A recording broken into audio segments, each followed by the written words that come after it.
আমাদের শরীর যখন অসুস্থ হয়ে পড়ে ঠিক তার আগে কিন্তু বেশ কিছু লক্ষণ দিয়ে থাকে, আর সেই লক্ষণগুলো যদি সহজে আমরা বুঝতে পারি আর আগে থেকে যদি আমরা সতর্ক হই তাহলে আমাদের শরীরে সহজে রোগ আসে না। আজ এই ভিডিওতে আপনাদের সঙ্গে আলোচনা করব এমন 9টি লক্ষণের বিষয়ে, আর যে লক্ষণগুলো আগে থেকে বুঝতে পারলে আপনারা সহজেই বিভিন্ন রোগ থেকে মুক্তি পেতে পারেন। নমস্কার বন্ধুরা, আমি ডক্টর সুব্রত আর আপনারা দেখছেন আপনাদেরই প্রিয় চ্যানেল সুব্রত হেলথ। প্রথম যে লক্ষণের কথা আলোচনা করব তা হলো নখ। নখ দেখেই আপনারা অনেকটাই বুঝতে পারবেন। নেল বেড বা নখের রং অত্যন্ত গুরুত্বপূর্ণ একটি লক্ষণ। যদি দেখেন নেল বেড বা নখ গোলাপি বর্ণ তাহলে বুঝবেন যে আপনাদের শরীরে হিমোগ্লোবিন লেভেল কিন্তু ঠিক রয়েছে। কিন্তু যদি নখের রং সাদাটে বা ধূসর বর্ণ হয় তাহলে শরীরে হিমোগ্লোবিনের মাত্রা কিন্তু অনেকটাই কম, যাকে অ্যানিমিয়া বলা হয়। সহজে ক্লান্তি চলে আসবে, শারীরিক দুর্বলতা চলে আসবে, সেই সাথে মাথা যন্ত্রণার মতন সমস্যা তৈরি হবে। আর এমনটা যদি হয় তাহলে বুঝবেন আপনার শরীরের হিমোগ্লোবিন লেভেলকে বাড়াতে হবে। সেজন্য ডায়েট চার্টে অবশ্যই গাজর, বিট এই ধরনের ন্যাচারাল খাদ্য রাখুন। প্রত্যেকদিন সকালে খালি পেটে গাজরের রস কিংবা বিটের রস যদি রাখেন আপনার শরীরে হিমোগ্লোবিনের লেভেল ধীরে ধীরে বৃদ্ধি পাবে এবং নেল বেডের রঙের পরিবর্তন ঘটবে দেখবেন 1 মাসের মধ্যে। তাছাড়া যারা আমিষ জাতীয় খাদ্য খান তারা অবশ্যই চিকেন রাখতে পারেন, সামুদ্রিক মাছ রাখতে পারেন,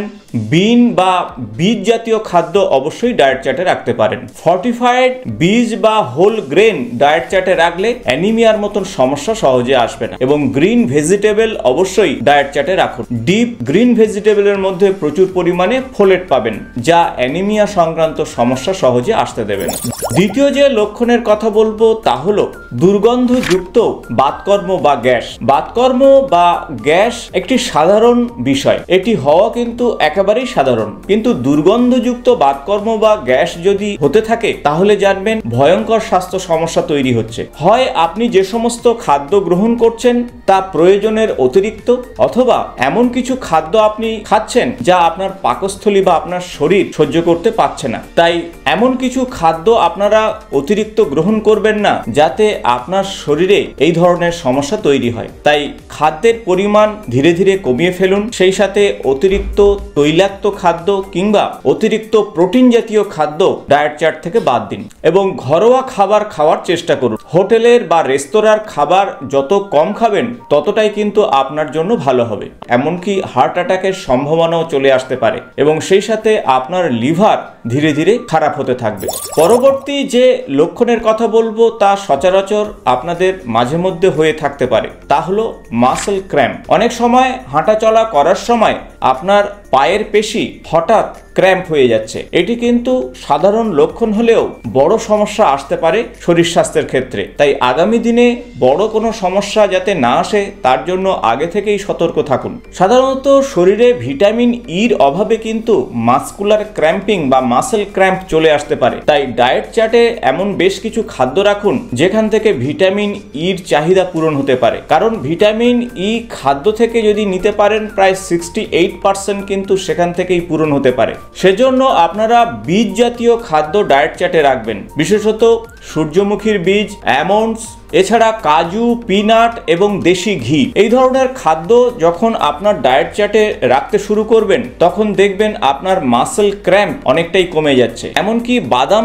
তেল যদি আপনারা আপনার ত্বকে মাখতে পারেন স্নানের আগে তাহলে দেখবেন এই ধরনের ভিটামিন ই অভাবজনিত সমস্যা সহজে আসবে না। সেই সাথে অ্যাভোকাডো, সবুজ শাকসবজি এবং অঙ্কুরিত ছোলা বা অঙ্কুরিত গম অবশ্যই ডায়েট চার্টে রাখতে পারেন। পরবর্তী যে লক্ষণের কথা বলবো তা হলো পায়ের তলাতে জ্বালা পড়া বা যন্ত্রণা। অনেক সময় দেখবেন পায়ের তলাতে জ্বালা পড়া বা যন্ত্রণার মতন সমস্যা তৈরি হতে পারে, আর এই ধরনের সমস্যা হলে অবশ্যই সতর্ক হয়ে যান। এই ধরনের সমস্যা সাধারণত নার্ভের সমস্যা থেকে আসতে পারে, কিন্তু পাশাপাশি লিভারে বড় ধরনের সমস্যা তৈরি হলে কিন্তু পায়ের তলাতে জ্বালা পড়া বা যন্ত্রণার মতন সমস্যা তৈরি হতে পারে। এর পাশাপাশি পাশাপাশি দেখবেন স্কিন আস্তে আস্তে রুক্ষ খুস্ক হয়ে যেতে পারে।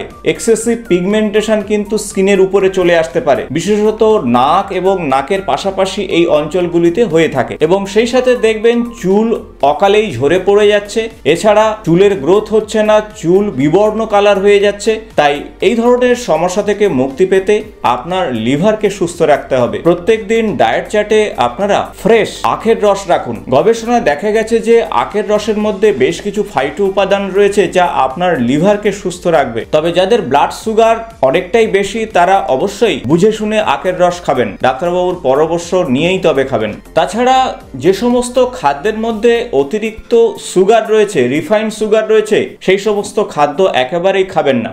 আর এই নিয়মগুলো যদি ঠিকভাবে মানতে পারেন তাহলে আপনার লিভার সুস্থ থাকবে এবং পায়ের তলাতে যন্ত্রণা বা জ্বালা পড়া ধীরে ধীরে কমতে থাকবে। পরবর্তী যে লক্ষণের কথা বলবো তা হলো সকালে ঘুম থেকে উঠে যদি দেখেন আপনার মুখ একটা ফোলা ফোলা ভাব তৈরি হয়েছে, একেবারে রাউন্ড শেপড হয়ে গেছে, যা আগে আপনাদের ছিল না। আর এই ধরনের সমস্যা যদি আসে তাহলে অবশ্যই সতর্ক হয়ে যান, কারণ আপনার শরীরে অতিরিক্ত জল জমে যাচ্ছে। আর এই অতিরিক্ত জল জমার কারণ হতে পারে অনেক। আপনার কিডনি যদি ঠিকভাবে ফাংশন না করে তাহলে আপনার শরীরে অতিরিক্ত জল জমতে পারে। পাশাপাশি আপনারা অতিরিক্ত সোডিয়াম কন্টেন্ট বা লবণ জাতীয় খাদ্য যদি খেয়ে থাকেন সে কারণেও কিন্তু আপনার শরীরে এই জল জমতে পারে। তাই খাদ্য তালিকা থেকে অতিরিক্ত লবণ জাতীয় খাদ্য বাদ দিন, সেই সাথে অ্যালকোহল থেকে দূরে থাকুন, কারণ অতিরিক্ত বিয়ার, অ্যালকোহল এগুলো কিন্তু শরীরে জলের পরিমাণ বাড়াতে পারে। এবং অতিরিক্ত জল একেবারেই খাবেন না। তাই প্রত্যেকদিন ডায়েট চার্টে 8 থেকে 10 গ্লাসের বেশি জল রাখা একেবারেই উচিত নয়। এখন যে লক্ষণের কথাটাই বলবো তা হলো খুব সাধারণ একটি লক্ষণ, কিন্তু এই লক্ষণ যদি আসে অবশ্যই সতর্ক হয়ে যান। অনেক সময় দেখবেন আপনাদের মুখের উপরের যে স্কিন খুব রুক্ষ এবং শুষ্ক হয়ে যাচ্ছে, বিশেষত নাকের পাশাপাশি যে অঞ্চলগুলোর স্কিন খুব যদি রুক্ষ শুষ্ক হয়ে যায় তাহলে অবশ্যই সতর্ক থাকতে হবে। আর এই ধরনের রুক্ষ বা শুষ্ক স্কিনের জন্য আপনার শরীরে ওমেগা 3 ফ্যাটি অ্যাসিডের অভাব হতে পারে। বিশেষত রান্নার তেল আপনারা খাদ্যতে ব্যবহার করেন, সেখান থেকে ওমেগা 6 ফ্যাটি অ্যাসিড পেয়ে যাচ্ছেন ঠিকই, কিন্তু ওমেগা 3 ফ্যাটি অ্যাসিডের চাহিদা পূরণ না হলে স্কিন অত্যন্ত ড্রাই হয়ে যায়। আর ওমেগা 3 ফ্যাটি অ্যাসিডের অভাবে শুধু স্কিন ড্রাই হবে না, পাশাপাশি আপনার লিভারের সমস্যা এবং হার্টের সমস্যাও চলে আসতে পারে। সেজন্য ডায়েট চার্টে অবশ্যই সামুদ্রিক মাছ রাখুন।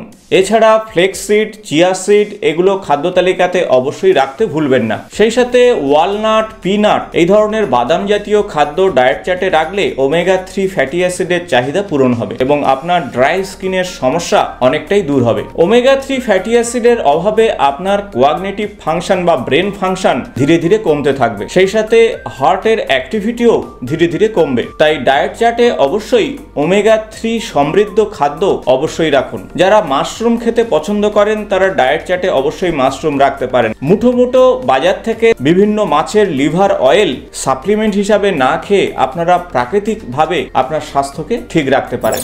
পরবর্তী যে লক্ষণের কথা বলবো তা খুব সাধারণ একটি লক্ষণ। দেখবেন বাচ্চা অথবা বড়দেরও মলদ্বারে প্রচুর চুলকায়। এটি কিন্তু একটি ভয়ঙ্কর স্বাস্থ্য সমস্যা। সাধারণত কৃমির ইনফেকশনে এই ধরনের চুলকানি ভাব তৈরি হয়। কৃমি এমন একটি প্যারাসাইট যা আপনার শরীরের সমস্ত পুষ্টিগুণ খেয়ে ফেলে এবং আপনার ইন্টেস্টাইনাল অ্যাক্টিভিটিকে বন্ধ করে দিতে পারে। সেই সাথে শারীরিক অন্যান্য সমস্যা তৈরি করে, অ্যালার্জির মতন সমস্যাও কিন্তু নিয়ে আসতে পারে। খাদ্য গ্রহণের বিষয়ে সতর্ক থাকতে হবে। হাত মুখ ধুয়ে অবশ্যই খাদ্য গ্রহণ করুন, খাদ্যের হাইজিন মেনটেন করুন। সেই সাথে গ্রিন ভেজিটেবল খাওয়ার আগে অবশ্যই সুন্দরভাবে গরম জলে ধুয়ে নিয়ে তবেই খান। বিশেষত স্যালাড হিসাবে যে সমস্ত খাদ্য আপনারা গ্রহণ করেন সেগুলো প্রপারলি যদি গরম জলে না ধুয়ে ফেলেন সেখান থেকেও কিন্তু কৃমি চলে আসতে পারে। তাই প্রত্যেক দিনের ডায়েট চার্টের খাদ্য গ্রহণের বিষয়ে একটু সতর্ক হলে সহজেই কৃমি সংক্রান্ত সমস্যা দূর হবে। অতিরিক্ত কৃমি আপনার স্বাস্থ্য সমস্যা তো তৈরি করবেই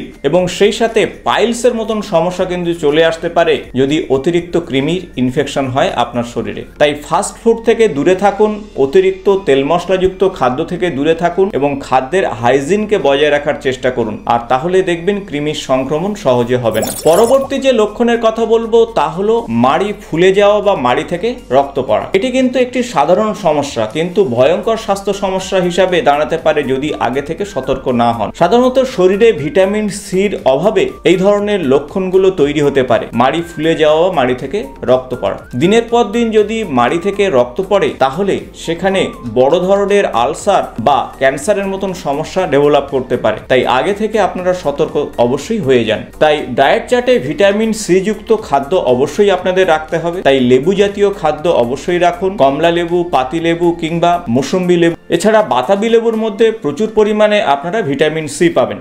এছাড়া বেরি জাতীয় ফলের মধ্যে প্রচুর পরিমাণে ভিটামিন সি আপনারা পেতে পারেন। তাই স্ট্রবেরি, রাসবেরি বা ব্লুবেরি বা ব্ল্যাকবেরির মতন ফল ডায়েট চার্টে রাখুন। কিউই ফল বা সেই সাথে ক্যাপসিকাম আপনারা ডায়েট চার্টে রাখলে ভিটামিন সির চাহিদা অবশ্যই পূরণ হবে। পরবর্তী তথা শেষ যে লক্ষণের কথা বলবো তা হলো আপনার মুখের স্কিনে যদি হোয়াইট স্পট আসতে থাকে এবং সেই সাথে আপনার হাতে অথবা পায়ের জয়েন্টগুলো যদি কোনোভাবে ব্যথা হয় তাহলে বুঝবেন আপনার শরীরে ক্যালসিয়াম এবং ভিটামিন ডির অভাব ঘটছে। তাই ডায়েট চার্টে ক্যালসিয়াম যুক্ত খাদ্য এবং ভিটামিন ডি যুক্ত খাদ্য অবশ্যই রাখুন। সাধারণত ভিটামিন ডি এবং ক্যালসিয়ামের ব্যালেন্স যদি ঠিক থাকে তাহলে আপনার হাড়ের স্বাস্থ্য ভালো থাকবে এবং সহজে আপনার হাড় ভঙ্গুর হবে না। সেজন্য ডায়েট চার্টে ডেয়ারি প্রোডাক্ট অবশ্যই রাখবেন, অর্থাৎ দুধ, দই অথবা চিজ। সেই সাথে সবুজ শাকসবজি, পালং শাক, পিড়িং শাক, ব্রোকলি, সয়াবিন মিল্ক বা আমন্ড মিল্ক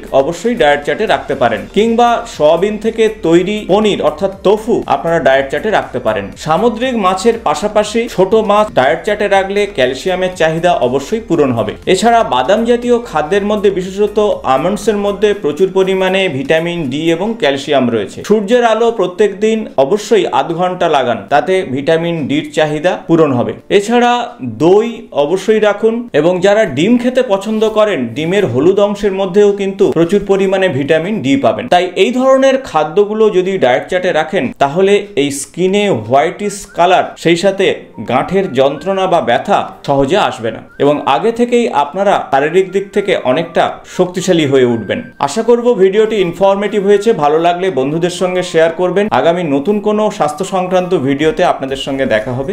আজ এই পর্যন্ত, নমস্কার।